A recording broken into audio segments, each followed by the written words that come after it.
23 दिसंबर 2025, जगह लखनऊ। नए साल के हफ्ते भर पहले की ये तारीख साधारण थी, लेकिन उस दिन उत्तर प्रदेश की राजनीति में जो हलचल हुई उसने बीजेपी संगठन के भीतर चल रही कई अंदरूनी दरारों को सतह पर ला दिया और इन दरारों को पाटने के चक्कर में बुरी तरह फंसते दिखे उत्तर प्रदेश बीजेपी के नवनिर्वाचित अध्यक्ष पंकज चौधरी। नमस्कार दोस्तों, मैं हूं रतीश शिवम त्रिवेदी।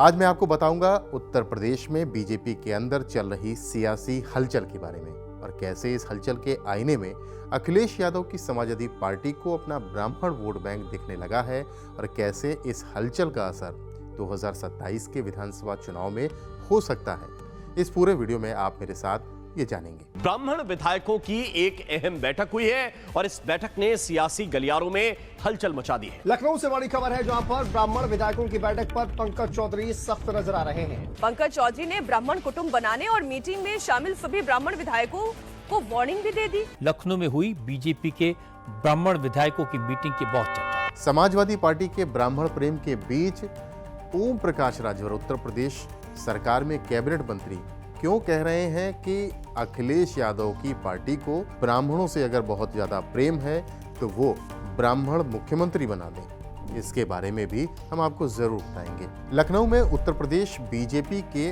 ब्राह्मण विधायकों की बैठक औपचारिक तौर पर भले ही सामाजिक संवाद और सहभोज की कही गई हो, लेकिन संकेत साफ थे। बीजेपी के भीतर ब्राह्मण असंतोष अब फुसफुसाहट नहीं रहा, वो संगठित स्वर होने लगा है। इस बैठक के बाद सबसे ज्यादा दबाव जिस चेहरे पर बढ़ा वो है उत्तर प्रदेश बीजेपी के नए अध्यक्ष पंकज चौधरी पर। ये वीडियो भाजपा विधायक पीएन पाठक के लखनऊ आवास का है, जहां 50 से ज्यादा एमएलए एक साथ दिखाई दिए। अध्यक्ष बनते ही कुशीनगर के विधायक पीएन पाठक के आवास पर 40 से ज्यादा ब्राह्मण विधायकों की बैठक हुई, जिसके बाद पंकज चौधरी ने चेतावनी भरे लहजे में बयान दिया।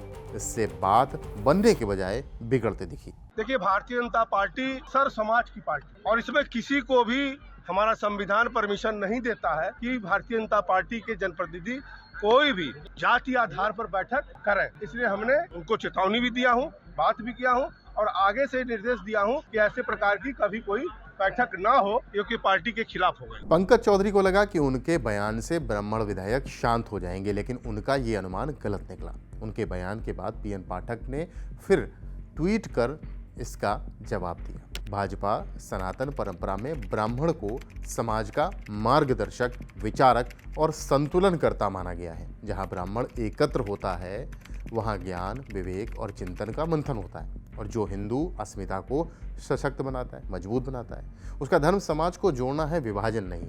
आपको यहाँ पर यह बताना जरूरी है कि इस बैठक के बाद ये मैसेज देने की कोशिश की गई कि लगता है कि इस बैठक से ब्राह्मण विभाजन की ओर राजनीति को ले जा रहे हैं भारतीय जनता पार्टी के अंदर। इसीलिए पीएन पाठक का ये ट्वीट आया। एक एक शब्द उस जवाब को माना गया जो पंकज चौधरी ने अध्यक्ष बनने के बाद इस बैठक के बारे में कहा। साफ है कि जब ब्राह्मणों को अनुशासन तोड़ने वाले और विभाजन की कोशिश करने वाले समुदाय के रूप में कवायद हो रही थी, तब पीएन पाठक ने ये ट्वीट करके जता दिया कि वो पीछे हटने वाले नहीं हैं। भारतीय जनता पार्टी अनुशासित पार्टी कही जाती है, उसके कार्यकर्ता अनुशासित कहे जाते हैं, लेकिन पीएन पाठक के आवास पर 23 दिसंबर को हुई बैठक के बारे में मुख्यमंत्री कार्यालय को पता था, लेकिन इसे होने दिया गया, ऐसा जानकार भी कहते हैं। ब्राह्मण विधायकों की प्रेशर पॉलिटिक्स का एक नमूना इसके बाद तब दिखा जब भाजपा विधायक शलभ मणि त्रिपाठी ने सीएम योगी को पत्र लिखा। सीएम से शलभ मणि त्रिपाठी ने अनुरोध किया। यह अनुरोध थोड़ा अलग था कि पुलिस भर्ती में सामान्य वर्ग, जो जनरल कैटेगरी है, उनको उम्र में छूट दी है। उन्होंने सामान्य वर्ग को 3 वर्ष की छूट देने का अनुरोध किया। उत्तर प्रदेश में इस समय पुलिस आरक्षी, पीएसी, जेल वार्डर पदों पर भर्ती हो रही। इस लेटर का असर साफ दिखा। ब्राह्मण विधायकों का दबाव रंग लाया और यूपी गवर्नमेंट ने पुलिस और पीएसी भर्ती में सामान्य वर्ग को आयु सीमा में 3 साल की छूट देने का फैसला कर लिया। उत्तर प्रदेश में ब्राह्मण विधायकों के इस तरह एकजुट होने के पीछे उनकी लंबे समय से की जा रही उपेक्षा बताया गया। लेकिन पंकज चौधरी का यूपी बीजेपी अध्यक्ष बनना ही अपने आप में एक बड़ा राजनीतिक संदेश था। गैर ब्राह्मण, गैर ठाकुर नेतृत्व को आगे कर बीजेपी ने ये दिखाने की कोशिश की कि पार्टी अब परंपरागत जातीय ढांचे से बाहर निकलकर नए सामाजिक समीकरण गढ़ रही है। लेकिन राजनीति में हर सामाजिक प्रयोग का एक रिएक्शन होता है। एक्शन का रिएक्शन तो होता ही है। ब्राह्मण विधायकों की ये एकजुटता उसी रिएक्शन का परिणाम मानी गई और यही वो बिंदु है जहां पंकज चौधरी की मुश्किलें बढ़ती दिख रही हैं, क्योंकि संगठन का अध्यक्ष वही होता है जो सभी वर्गों को साथ लेकर चले। लेकिन इस बैठक के बाद ये धारणा बनने लगी कि पंकज चौधरी न तो ब्राह्मणों का जो असंतोष है उसको भाप पाए और न ही उसे समय रहते मैनेज कर सके। पार्टी के भीतर ये सवाल उठने लगा कि क्या वे सिर्फ हाईकमान के भरोसे हैं या जमीनी सामाजिक संतुलन भी साध पाएंगे। पंकज चौधरी की पहली चुनौती और बहुत बड़ी चुनौती ब्राह्मणों को लेकर के सामने आई समाजवादी पार्टी के लिए। लेकिन ये एक सुनहरा मौका था। वर्षों से बीजेपी ये प्रचार करती रही कि सपा ब्राह्मण विरोधी है, लेकिन अब वही बीजेपी अपने ही ब्राह्मण विधायकों की नाराजगी से घिरी नजर आ रही है। सपा ने इस विरोधाभास को बहुत ही चतुराई से, जिसे कहते हैं ना सियासी तौर पर बड़ी चतुराई से एक कदम उठाया और ना तो कोई जल्दबाजी न कोई उग्र हमला बल्कि सधा हुआ राजनीतिक वार किया। अखिलेश यादव ने इस मुद्दे को सीधे ब्राह्मण बनाम बीजेपी नहीं बनाया, लेकिन इसे सम्मान बनाम सत्ता का सवाल दिया। ब्राह्मण सम्मान का भूखा होता है ये कहा जाता है और इसीलिए सम्मान की बात कही गई। ब्राह्मण सभाओं, संवाद कार्यक्रमों और सोशल मीडिया कैंपेन के जरिए ये संदेश देने की कोशिश की गई कि सम्मान अगर कहीं है तो वो समाजवादी राजनीति में है। सपा के राष्ट्रीय महासचिव और संगठन बनाने में महारत हासिल रखने वाले शिवपाल सिंह यादव ने तो खुलेआम इस चैप्टर के सामने आने के बाद कह दिया कि ब्राह्मण समाज की अगर मीटिंग हुई है, सब हमारे समाजवादी पार्टी में आए, सबको सम्मान मिले। समाजवादी पार्टी ने इस मौके को दोनों हाथों से लिया। अखिलेश यादव ब्राह्मणों से एक उचित दूरी तो बनाए रखते हैं, लेकिन ब्राह्मण विधायक भी उनकी पार्टी में हैं। माता प्रसाद पांडे एक बड़ा ब्राह्मण चेहरा है। इसके बावजूद नया साल आया, नई उमंगें लाया और नए मौके भी लाया उत्तर प्रदेश की सियासी राजनीति में। अखिलेश यादव ने नए साल के दौरान ही मथुरा के ब्राह्मणों का सम्मान किया। समाजवादी पार्टी के कार्यालय में बाटी चोखा की एक पार्टी हुई। कहा गया, अखिलेश यादव ने भी कहा कि कार्यकर्ताओं के द्वारा आयोजित की गई है, लेकिन बड़े ब्राह्मण चेहरे जो समाजवादी पार्टी की राजनीति करते हैं वो वहाँ पर दिखाई पड़े और फुसफुसाहट भी नजर आई।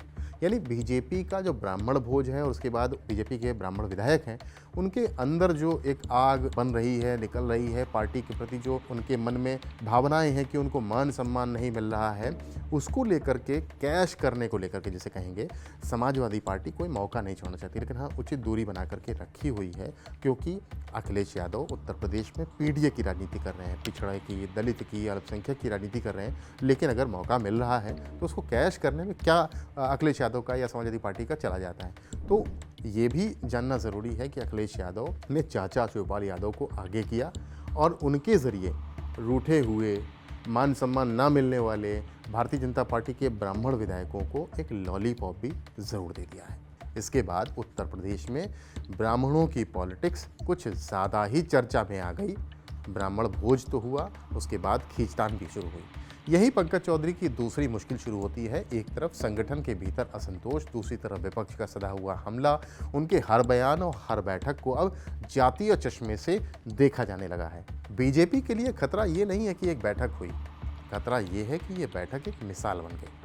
दूसरे सामाजिक समूह भी अब ये देख रहे हैं कि असंतोष को संगठित कर दबाव बनाया जा सकता है, और अगर ऐसा हुआ तो पंकज चौधरी के सामने संगठन को एकजुट रखना सबसे बड़ी चुनौती बन जाएगा। पंकज चौधरी के सामने मुश्किल ये है कि वो खुद कुर्मी समाज के सम्मेलनों में जाते रहे हैं। इसकी फोटो भी वायरल हुई। जब ये चैप्टर सामने आया तो इसकी फोटोज भी सामने आई। ब्राह्मण विधायकों के पहले क्षत्रिय समाज के विधायक कुटुंब सम्मेलन के नाम पर जुड़ चुके हैं। राजधानी लखनऊ में ऐसी बैठक हुई। लोध समाज के विधायक और नेता भी बैठक करते रहते हैं। सवाल यह है कि फिर ब्राह्मण विधायकों की बैठक को लेकर ही क्यों हायतोबा इतनी मचाई गई? क्या भाजपा के आला कमान को इस बात का डर सता रहा है कि अगर ब्राह्मण समाज एकजुट हुआ तो फिर अगले चुनाव में खतरे की घंटी बज जाएगी? हम आपको बताते हैं कि भाजपा के इस अमृत काल के दौर में ब्राह्मण शून्य काल में क्यों चला गया, ऐसा प्रतीत होता है। उत्तर प्रदेश की सियासत का ब्राह्मण काल 1946 से 1989 यानी 39 साल रहा। कुल 6 ब्राह्मण सीएम बने और यूपी को उन्होंने चलाया। ये सभी जो 6 सीएम बने ब्राह्मणों के, वो सभी कांग्रेस से थे। नाम बता देता हूँ आपको: गोविंद वल्लभ पंत, सुचेता कृपलानी, कमलापति त्रिपाठी, हेमवती नंदन बहुगुणा, श्रीपति मिश्रा और नारायण दत्त तिवारी। दूसरा काल ब्राह्मण शून्य काल कहा जा सकता है, जो 1989 से 2025 यानी अभी तक चल रहा है। यानी 36 साल से उत्तर प्रदेश में एक भी ब्राह्मण सीएम नहीं बना, एक भी ब्राह्मण मुख्यमंत्री नहीं बना है। फिलहाल ब्राह्मणों की हालत जिधर ऊंट बैठे उधर बैठ जाओ वाली हो गई है। फिलहाल उत्तर प्रदेश की राजनीति में कोई बड़ा ब्राह्मण चेहरा भी नहीं है जो सीएम की दौड़ में दिखाई दे रहा हो। बीजेपी के पास यूपी में कई ब्राह्मण चेहरे हैं, जैसा कि मैंने जिक्र भी किया। मौजूदा सरकार में ब्रजेश पाठक डिप्टी सीएम हैं, तो उसके पहले दिनेश शर्मा भी डिप्टी सीएम रह चुके हैं। लेकिन ये दोनों नेता ब्राह्मण समुदाय की अपेक्षाओं को कितना पूरा कर पाए, ये जानकार कहते हैं कि बहुत ज़्यादा अपेक्षा थी, लेकिन ऐसा हो नहीं सका। 23 दिसंबर 2025 की ब्राह्मण विधायकों की बैठक के बाद डैमेज कंट्रोल की कोशिशें जारी हैं। एक तरफ बीजेपी के भीतर नेतृत्व संतुलन का संघर्ष है, दूसरी तरफ समाजवादी पार्टी की अवसरवादी लेकिन रणनीतिक राजनीति है। और इस पूरे घटनाक्रम के केंद्र में खड़े हैं पंकज चौधरी। पंकज चौधरी को बड़ी जिम्मेदारी दी गई है, क्योंकि 2027 में उत्तर प्रदेश के चुनाव हैं, जिनकी अग्नि परीक्षा अब सिर्फ संगठन चलाने की नहीं है। यानी पंकज चौधरी अब संगठन चलाने के लिए नहीं, बल्कि टूटते समीकरणों को जोड़े रखने, बनाए रखने की भी जिम्मेदारी को निभाते दिखेंगे आने वाले दिनों में। बीजेपी का अंदरूनी असंतोष आगे क्या मोड़ लेता है? क्या पार्टी डैमेज कंट्रोल कर लेगी या ब्राह्मण कोई राजनीतिक समीकरण बनाएंगे? इस पर हमारी नज़र बनी रहेगी। आज के इस वीडियो में फिलहाल इतना ही। नमस्कार।